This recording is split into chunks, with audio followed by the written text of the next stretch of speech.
नमस्कार दोस्तों, मैं विकास शाक्य एक बार फिर से आप सबका स्वागत करता हूं अपने चैनल पर। और आज हम डिस्कस करेंगे विसर्ग संधि में भाग 3 में पिछले भाग से आगे, जहां पर हमने ई और ऊ से रिलेटेड नियम देखे थे सबसे लास्ट में। आज हम देखेंगे घोष व्यंजन से रिलेटेड नियम। ठीक है। घोष व्यंजन एक बार फिर से रिपीट करते हैं, घोष व्यंजन होते क्या हैं। आप जैसे क ख ग घ और अंग, उसके अलावा च छ ज झ व ये लिखते हैं। उसी तरह से ट ठ ड ढ और ण ये लिखते हैं। फिर उसके आप अलावा आपका है त थ द ध और न। उसके अलावा आपका य र ल व श श श, ठीक है, ह ऐसे लिखते हैं। तो हर एक वर्ग में, जैसे ये क वर्ग था, ये च वर्ग था, ये ट वर्ग है, ये त वर्ग है, ये य वर्ग है। हर वर्ग में जो बाकी के 3 अक्षर होते हैं, इनको, इन आगे के 3 अक्षरों को क्या कहा जाता है? इनको कहा जाता है घोष व्यंजन।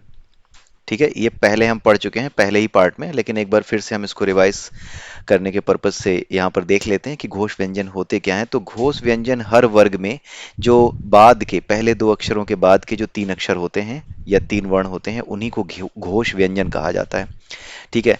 अब हम बात करते हैं घोष व्यंजन से जुड़े हुए नियम की। ठीक है। इस नियम के अनुसार होता क्या है, ये जो नियम हम पढ़ने जा रहे हैं उसमें क्या है कि अगर अ आए किससे, विसर्ग से पहले, अगर विसर्ग से पहले अ आए, ठीक है, अ आने का मतलब क्या है, जैसे म है, ठीक है, तो इस म को कैसे लिखते हैं, म प्लस अ। ठीक है, तो ये भी कहा जाता है कि अ आ रहा है। ठीक है। तो ये जो होता है, जहां पर अह से पहले यानी विसर्ग से पहले अ आए, ठीक है, जो कि तीसरे चौथे और 5वें नंबर के वर्ण होते हैं, उनसे पहले, जैसे अगर आपने लिखा अधः, ठीक है, तो ये जो विसर्ग वाला वर्ण है ना, उससे पहले अ आया है। ठीक है। और उसके बाद यदि जो है किसी भी वर्ग का जो घोष व्यंजन है, यानी तीसरे चौथे 5वें में से कोई भी आए, तो क्या हो जाता है, इस इस अह की मात्रा को किसमें कन्वर्ट कर देते हैं, ओ की मात्रा में कन्वर्ट कर देते हैं। तो ये क्या बन जाएगा, अधोगति। ठीक है। उसी तरीके से जैसे आप अगर आपने ये किया मनः प्लस योग, ठीक है, तो यहाँ पे मनः में ये जो विसर्ग वाला वर्ण है, उस विसर्ग वाले वर्ण से पहले कौन सा स्वर आ रहा है, अ आ रहा है, क्योंकि म का मतलब होता है आधा म प्लस अ। ठीक है। तो इसके केस में भी यही होगा, यही नियम लागू होगा, मनोयोग। ठीक है, ये हो गया मन प्लस योग, मनोयोग। उसके अलावा आता है पयः प्लस द। ठीक है, यहां पर भी आप देख रहे हैं ये अ है, प प्लस अ, ये प बना है। अब यहाँ पे जो है नियम वही लागू होगा, अगर विसर्ग से पहले अ आ गया तो क्या बन जाएगा, ओ बन जाएगा। तो ये क्या हो जाएगा, पयोद बन जाएगा। इसके अलावा कुछ एग्जाम्पल और देख लेते हैं, सरह प्लस ज, तो ये क्या बन जाएगा, सरोज। ठीक है। तो सरोज का संधि विच्छेद अक्सर आता है तो लोग जो है समझ नहीं पाते कि क्या करें। उसी तरीके से एक और संधि विच्छेद आपका बड़ा इंपॉर्टेंट है जो कि आता है, दैट इज यशः प्लस दा। ठीक है। यहाँ पर यशः, य, यहाँ पे य का मतलब क्या है, य प्लस अ, यही तो है। और विसर्ग वाले जो वर्ण है उससे पहले आया है अ। ठीक है। तो हमारा क्या हो जाएगा, अह का ओ हो जाएगा, तो ये क्या हो जाएगा, यशोदा। ठीक है। ऐसे करके हमारे संधि विच्छेद के नियम काम करते हैं। कुछ और एग्जाम्पल देख लेते हैं जो मैं लिख कर लाया हूं। मनः प्लस नयन, ये क्या होगा, मनो नयन। ठीक है। तो इस तरीके से आप इसको याद रख सकते हैं। ये जो एग्जाम देते हैं, जो वन डे एग्जाम्स होते हैं, वहां पर ये बहुत पूछे जाते हैं कि इनमें से कौन सा यशोदा का संधि विच्छेद है, या फिर इनमें जो संधि विच्छेद हैं इनको सही क्रम में, मतलब जो सही है, जो सही संधि विच्छेद है या जो सही उत्तर है उसको आप मिलाइए। तो इस तरीके से क्वेश्चंस आते हैं जो वन डे एग्जामिनेशंस होते हैं उसमें। और अगर आप ऐसे ही सीख रहे हैं, संस्कृत समझना चाहते हैं, तो अगर आपके मन में कभी आता है कि हाँ, दो शब्दों को मुझे मिलाना है, तो जहां पर मेल होगा वहां पर कोई ना कोई वर्ण होगा। एक इस साइड पे होगा लास्ट में, दूसरा उस साइड पे होगा पहले पे। तो अगर कोई संधि का नियम लागू होता है जब भी आप मिलाने जा रहे हो तभी आप मिलाएं, नहीं तो ना मिलाएं। ठीक है, संधि सीखने का यही महत्व है। संधि का जो व्याकरण है, व्याकरण में जो संधि पढ़ाई जाती है, संधि का जो भी व्याकरण है, अगर कोई भी आप काम करने जा रहे हैं, दो अलग अलग शब्दों को जोड़ने जा रहे हैं और संधि के किसी भी नियम के अंतर्गत अगर वो सही जान पड़ते हैं, आपको सही दिखाई देते हैं, तभी आप उन्हें जोड़िए, नहीं तो रहने दीजिए, नहीं तो संस्कृत सही नहीं रह जाएगी फिर। ठीक है, उसके अलावा आप देखिए, अगर आपका जो है यहाँ पे कुछ आ रहा है, let me close it, dismiss, ये आता रहेगा बार बार, लेट मी डिसमिस इट, ये काफी परेशान करता है। ठीक है, तो आइए अब हम देखते हैं अगले नियम को।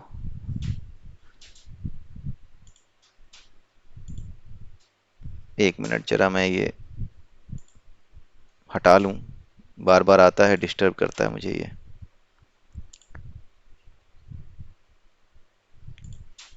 ठीक है, तो अब हम अगला नियम देखते हैं। ठीक है, अगर कोई विसर्ग हो, ठीक है, कौन सा, लेफ्ट हैंड साइड में विसर्ग हो प्लस के, जब संधि कर रहे हैं तो प्लस के लेफ्ट हैंड साइड में विसर्ग, यानी ये है कुछ, और आगे अगर अ या आए या आ आए, ठीक है, यहां पर विसर्ग हो, कौन सा, कोई व्यंजन के साथ कोई विसर्ग लगा हो, ठीक है, या नॉर्मल विसर्ग हो, केवल एक विसर्ग हो, और उसके आगे अ या आ, जो दूसरा आप शब्द जोड़ने जा रहे हैं, उस शब्द का जो पहली जो शब्द का जो पहला वर्ण है, अगर उसमें अ या आ की जो ध्वनि होती है, अगर वो निकलती है, तो ये विसर्ग किस में कन्वर्ट हो जाता है, र में कन्वर्ट हो जाता है। ठीक है, ये आधा र, ठीक है, जैसे दुह प्लस भाग्य। ठीक है, तो यहां पे नियम कौन सा लगेगा, यहां पे दुह, यानी कि जो मात्रा लगी हुई है यहां पे, वो ऊ की मात्रा लगी है, लेकिन अ है और आगे क्या है, आ है। इसके पहले भी हमने पढ़ा था कि ऊ या ई की मात्रा हो और उसके बाद अगर कुछ आए, कौन सा आए, कोई भी व्यंजन आए, तो वहां पे आधा स हो जाता है। लेकिन अगर इस तरह का कोई केस है कि वो क या शुरुआत के जो दो अक्षर हैं क वाले और य वाले वर्ग, ये पिछला वीडियो देख लीजिएगा, वहां क और य वर्ग की बात हुई थी। ठीक है, तो अगर उसके अलावा ऐसा कुछ होता है जहां पे ऊ की मात्रा लगी है, कुछ भी लगा है, और विसर्ग है आपका, और उसके बाद जो पहला अक्षर है उसमें जो मात्रा है वो बड़े आ की है या फिर छोटे आ की है, तो क्या होगा, ये क्या बन जाएगा, आधा र बन के ऊपर चढ़ जाएगा और ये दुर्भाग्य ऐसे होगा। दुह धन भाग्य दुर्भाग्य, उसी तरीके से दुह धन गम। ठीक है, तो ये क्या होगा, दुर्गम, ये होता है तरीका। ठीक है, अब अगला नियम देखते हैं। ये बहुत सिंपल सिंपल नियम है, इनको हर कोई कहीं से भी पढ़ सकता है, कहीं से भी देख सकता है। जस्ट कि ये सिलेबस में है, ये हमें पढ़ने चाहिए संस्कृत के ग्रामर में, इसलिए मैं इनको पढ़ा रहा हूं। आप कहीं से भी देखकर इनको पढ़ सकते हैं, जरूरी नहीं है कि आप ये वीडियो देखें ही देखें तभी आपको समझ में आएगा, आपको मिल जाएगा। आप बस वीडियो देख रहे हैं तो एक बात बस मेरी मान लीजिए कि चाहे कुछ भी हो जाए, अगर आपको कोई भी लैंग्वेज सीखनी है तो केवल अपनी समझ पर भरोसा मत कीजिए कि मुझे एक बार चीज समझ में आ गई, मुझे रटनी नहीं पड़ी, या जिस चीज को रटना नहीं पड़ता, जिस चीज को समझ करके काम बन जाता है, उस चीज को समझने के बाद मुझे दोहराने की आवश्यकता नहीं है या अभ्यास की आवश्यकता नहीं है। इस भ्रम से बाहर निकल जाइए। आप इस बात को अच्छी तरह से समझ लीजिए कि अपनी बुद्धि पर भरोसा करके आप सीख नहीं सकते। ठीक है, बहुत अजीब बात बोल रहा हूं जो सबको अजीब लगेगी, कि आप अपनी बुद्धि पर भरोसा करके कुछ सीख नहीं सकते। अगर मैं इसे कह दूं कि केवल अपनी बुद्धि पर भरोसा करके आप सीख नहीं सकते, तो ये परफेक्ट स्टेटमेंट है। केवल अपनी बुद्धि पर भरोसा करके आप कुछ नहीं सीख सकते, चाहे कितनी भी लॉजिकल चीज आप पढ़ रहे हो। क्या चाहिए, बुद्धि के साथ साथ आपको अभ्यास का साथ चाहिए। जब तक आपके साथ बुद्धि के साथ अभ्यास नहीं होगा, तब तक आप सीख नहीं सकते।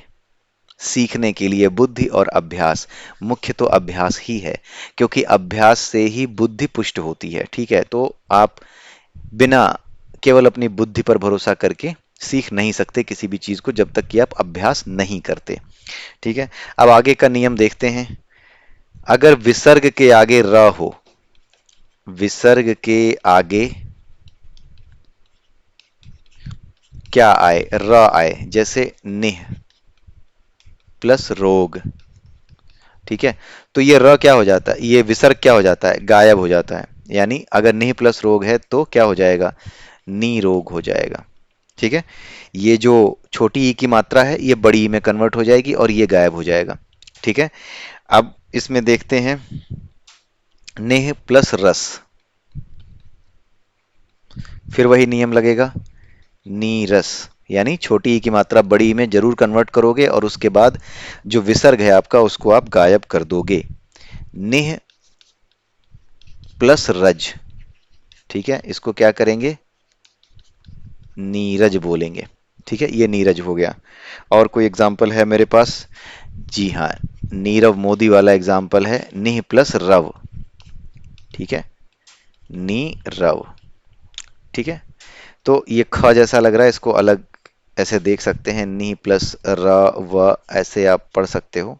ठीक है, दूर रखें आप, अगर आप इसको ऐसे मिलाते हो तो ख बनता है, अगर आप अलग अलग रखते हैं ऐसे तो रव है। ठीक है, तो नी प्लस रव, नीरव। तो आप समझ गए कि जहां पर भी र हो विसर्ग के बाद, वहां पर अगर जिस वर्ण के साथ आप जोड़ रहे हो अगर उसमें ई की मात्रा जुड़ी हुई है तो आप क्या करेंगे, छोटी ई की मात्रा को बड़ी ई में कन्वर्ट करेंगे और बीच में जो विसर्ग था उस विसर्ग को गायब कर देंगे। बस इतना सा करना है।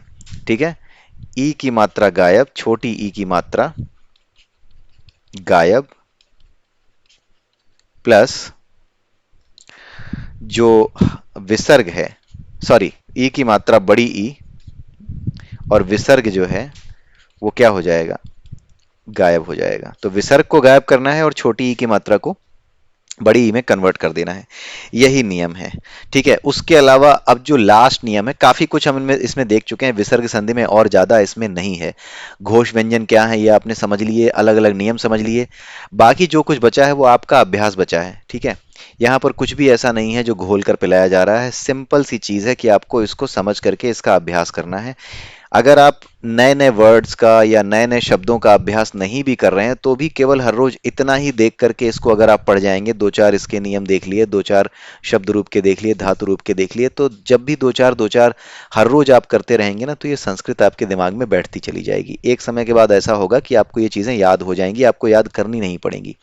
हमें कुछ याद करना नहीं पड़ता क्योंकि याद करने के लिए हम बने ही नहीं हैं। जिस चीज का हमारे दिमाग को अभ्यास हो जाता है, जो चीज इसके सामने बार बार आती है वो उस यहाँ पर फिट हो जाती है, वो हमारे दिमाग में फीड हो जाती है, वो हमारे सबकॉन्शियस में प्रवेश करने लगती है। ठीक है, तो यही होता है, इसीलिए आपको अभ्यास ही करना है। अब आज का आखिरी नियम विसर्ग संधि का देखते हैं, इसके बाद विसर्ग संधि समाप्त हो जाएगी और अगले वीडियो से अगले हफ्ते में हम व्यंजन संधि शुरू करेंगे। तो विसर्ग संधि का आखिरी नियम यह है, अगर, ठीक है, ये देखिए नमः और कार, ये बड़े आ की मात्रा आई, अगर हलंत विसर्ग के बाद आपका जो क वाला वर्ग है उस क वाले वर्ग में अगर बड़े आ की मात्रा आ जाती है, ठीक है, पहले तो विसर्ग याद रखिए, प्लस आगे अगर बड़े आ की मात्रा आ जाती है तो ये जो अ है ये सौ में यानी आधे सौ में कन्वर्ट हो जाता है, तो क्या हो जाएगा, ये नमस्कार हो जाएगा। ठीक है, उसी तरीके से भाह दन कर, यानी ये दोनों तरफ चलता है, अगर यहां पर विसर्ग है और यहां पर बड़े या की मात्रा है तो भी आधे स में कन्वर्ट होगा, यहां पर बड़े या की मात्रा है जिस पे आह लगा हुआ है और यहां पर भले ही छोटे या की मात्रा हो तो भी ये क्या हो जाएगा, आधे स में कन्वर्ट हो जाएगा, तो ये भास्कर हो जाएगा। यानी भास्कर का संधि विच्छेद होता है भाहदन कर। उसके अलावा एक और है, पुरह प्लस कार। ठीक है, तो यहां पर आप देखिए अह और फिर क वर्ग में जो बड़ा वाला आ की मात्रा है क पे वो चढ़ी हुई है, तो वापस यहां पे क्या हो जाएगा, पुरस्कार। यही नियम है, नमस्कार, भास्कर, पुरस्कार, ये आप नियम याद रखिए, क वर्ग से रिलेटेड, क से रिलेटेड है ये, क से संबंधित नियम है ये जो लास्ट में आपने पढ़ा। ठीक है, इसको भी याद रखिएगा, यही नियम है। आप इनको बार बार लिखिए, बार बार रोज इनको रिवाइज कीजिए, अपने आप आपको ये याद हो जाएंगे और आपको कुछ याद करने की, समझने की आवश्यकता नहीं है। एग्जाम्स में आप इनको सही करके आएंगे और अगर आप संस्कृत लिखते हैं, समझते हैं तो आपको ये चीजें आसानी से समझ में आएंगी कि आपको कब कहाँ विसर्ग संधि के नियम के अनुसार दो शब्दों को जोड़ना है। क्योंकि दो शब्दों को ऐसे ही हवा में नहीं जोड़ते हैं, दो अलग अलग शब्द होते हैं जो किसी न किसी वर्ण पे आकर के मिलते हैं बीच में। ठीक है, तो जो दो अलग अलग शब्द होते हैं उनके अलग अलग मतलब होते हैं। तो जहां पर अलग अलग मतलब वाले दो शब्द आपस में मिलाए जाते हैं वहीं पे संधि होती है, और संधि के नियम के अनुसार अगर वो किसी भी संधि के अनुसार परफेक्ट बैठ रहा है, सही बैठ रहा है, तभी आप उसको जोड़ते हैं। बस यही सीधा सा संधि का उपयोग है। ठीक है, मजे लेते हैं आपके ये जो जो आपका एग्जाम लेते हैं, जो आपके वनडे एग्जामिनेशंस होते हैं, उसमें पूछे जाते हैं ये क्वेश्चंस। और वहां पर आपको संधि विच्छेद, संधि के नियम, दोनों चीजें आपको याद होनी चाहिए। ठीक है, तो इसी के साथ ये विसर्ग संधि और आज का ये वीडियो भी यहीं पे समाप्त होता है। तो आई होप कि आपको विसर्ग संधि समझ में आई होगी। कुछ ऐसा है नहीं इसमें जो समझ में आने लायक ना हो। और अगले वीडियो में हम अब व्यंजन संधि को शुरू करेंगे। तो तब तक के लिए आज्ञा दीजिए। नमस्कार।